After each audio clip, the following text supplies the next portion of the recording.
La plupart des investisseurs, surtout les débutants, quand ils vont vouloir commencer à investir, la première question qu'ils vont se poser, c'est: OK, quel courtier je vais choisir? Et du coup, pour certains, ils vont passer des heures et des heures, voire même des jours, voire même des semaines pour certains, à comparer tous les courtiers de la place qui existent, à aller éplucher les grilles tarifaires, regarder qui a le moins de frais, etc. Alors qu'en fait, je pense qu'on passe à côté de quelque chose qui est essentiel. C'est qu'en fait, il n'y a pas de courtier magique qui va répondre aux besoins de tout le monde et qui sera parfait pour tout le monde. Et c'est pour ça que j'ai décidé de faire cette vidéo où en fait on va voir ensemble quelles sont les 6 questions à se poser avant d'aller choisir son courtier. Et une fois que vous vous serez posé ces 6 questions, que vous aurez les réponses à ces 6 questions, vous allez voir que ce sera beaucoup plus simple pour vous d'aller comparer rapidement les 5-6 courtiers que vous souhaitez comparer et voir lequel correspond le mieux à vos besoins à vous. Vous êtes prêts? Eh ben allez, c'est parti.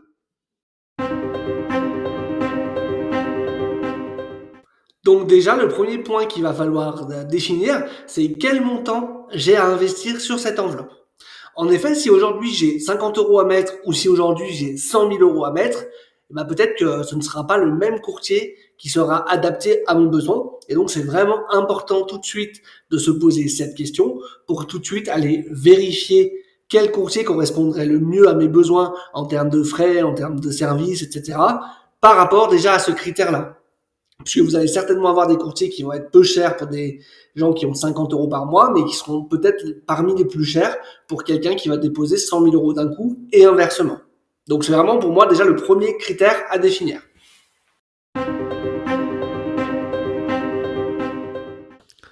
L'autre point qui est important à définir, c'est à quelle fréquence est-ce que vous souhaitez investir. Est-ce que vous allez passer un ordre chaque semaine, chaque mois, chaque trimestre, ou est-ce que vous allez passer un seul ordre une seule fois et après laisser votre argent travailler? Tout ça, vous allez voir que c'est un critère qui va avoir un énorme impact sur le choix de votre courtier en fonction de ce que vous décidez de faire. Et donc c'est pour ça qu'il faut bien l'avoir défini en amont. Alors, un autre point très important également et qui surprend pas mal d'investisseurs et notamment les débutants, c'est déjà de définir à peu près sur quel type d'actif est-ce que vous allez vouloir investir. En effet, si vous voulez investir sur un ETF monde éligible au PEA, bon, normalement, à peu près, je pense, tous les courtiers de la place vont pouvoir vous proposer ce genre de produit.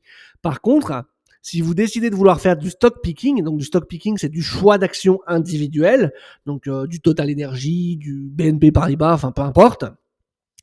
Euh, Si vous achetez les actions dont je viens de vous parler, c'est des actions qui sont quand même normalement référencées à peu près partout, je pense. Mais si vous commencez à vouloir partir vers des actions qui sont un peu plus petites ou un peu plus exotiques, c'est pas dit que chaque courtier référence les actions que vous prévoyez d'acheter. Et donc, c'est bien de définir en amont. Est-ce que vous allez plutôt partir sur une stratégie 100% ETF? Est-ce que vous allez faire du moitié-moitié ou à peu près? Ou est-ce que vous allez faire que du stock picking?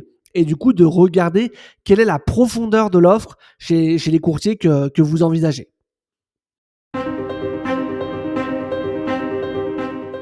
Cette question-là, elle est un peu en rapport avec celle qu'on a vue avant et la profondeur du catalogue de différents courtiers qui existent. Mais effectivement, si demain vous voulez acheter que des actions françaises, bon, je pense que la plupart des courtiers que vous trouverez en France font largement l'affaire.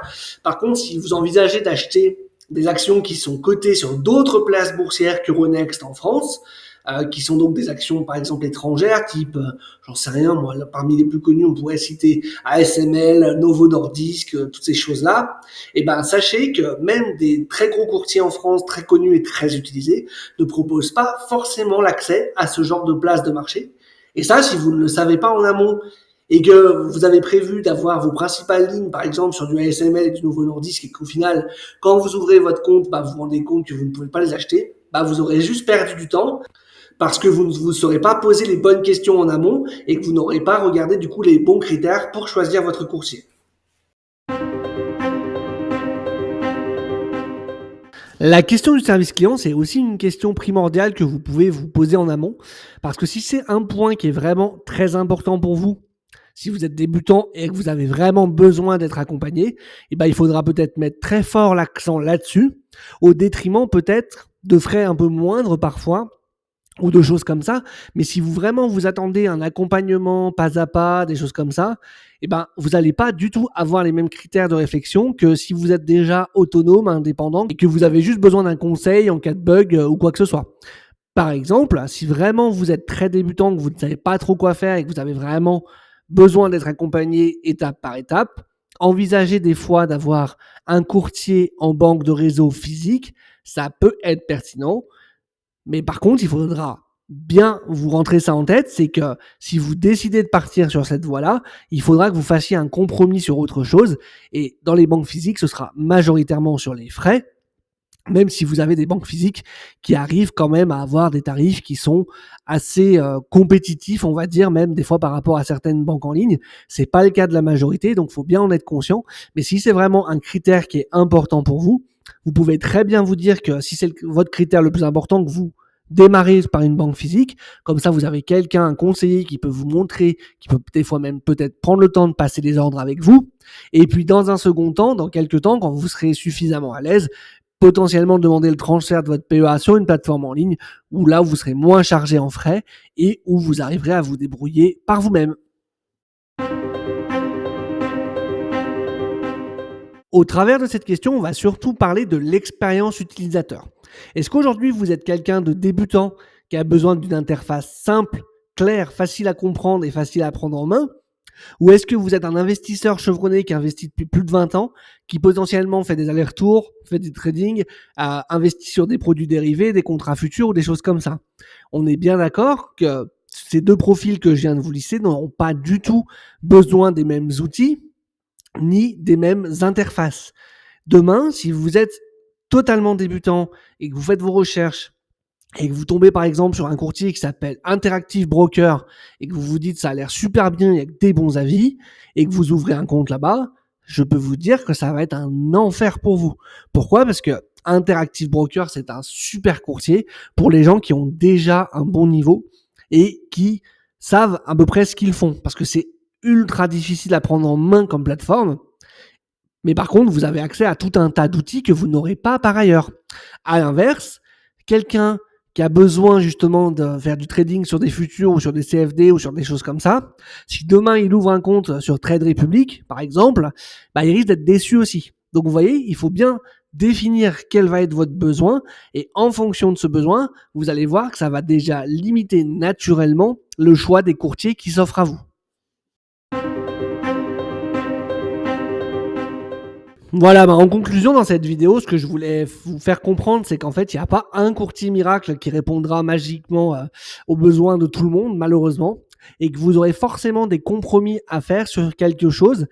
Mais du coup, c'est à vous de définir sur quel point, justement, vous ne souhaitez pas faire de compromis, de les noter, de définir comment est-ce que vous souhaitez investir, à quelle fréquence, quel montant, sur quel type de produit, etc.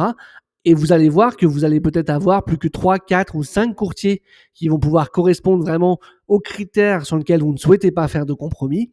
Et ce sera beaucoup plus facile pour vous de les comparer ensuite entre eux parce que vous savez d'office quel point est-ce que vous voulez aller voir et qu'est-ce qui est vraiment le plus important pour vous. Et vous allez voir que ça va grandement diminuer votre stress et votre temps de recherche par rapport à ça parce qu'il y a des débutants qui malheureusement passent des semaines et des semaines à choisir leur courtier. Et en fait, c'est de la perte de temps pure et simple parce que aujourd'hui, que vous soyez chez le courtier A ou le courtier B, surtout si vous êtes monsieur et madame tout le monde qui voulait investir sur des ETF monde, vous n'avez pas besoin de passer 15 jours à chercher un courtier en fait. Vous regardez rapidement 2-3, vous regardez en fonction des critères qui sont importants pour vous, ce qui est le plus important, si c'est par exemple le prix, lequel est le moins cher, etc. Et vous y allez quoi. Et le plus important derrière, c'est de passer à l'action. Et globalement, aujourd'hui, en termes de frais surtout, vous allez voir que parmi les brokers les plus connus, vous n'allez pas avoir des écarts monstrueux au niveau des frais. Voilà, écoutez, on arrive à la fin de cette vidéo, j'espère qu'elle vous aura plu. N'hésitez pas, comme d'habitude, un partage, un like, un commentaire, ça soutient mon travail. Si vous n'êtes pas encore abonné, je vous invite vraiment à le faire, c'est vraiment ce qui me soutient le plus et qui me motive le plus à continuer sur cette chaîne YouTube.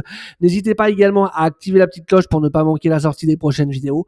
Et moi, j'espère justement vous retrouver sur une prochaine vidéo pour vous aider à vous aussi devenir un investisseur indépendant. Et je vous dis allez, ciao, à la prochaine.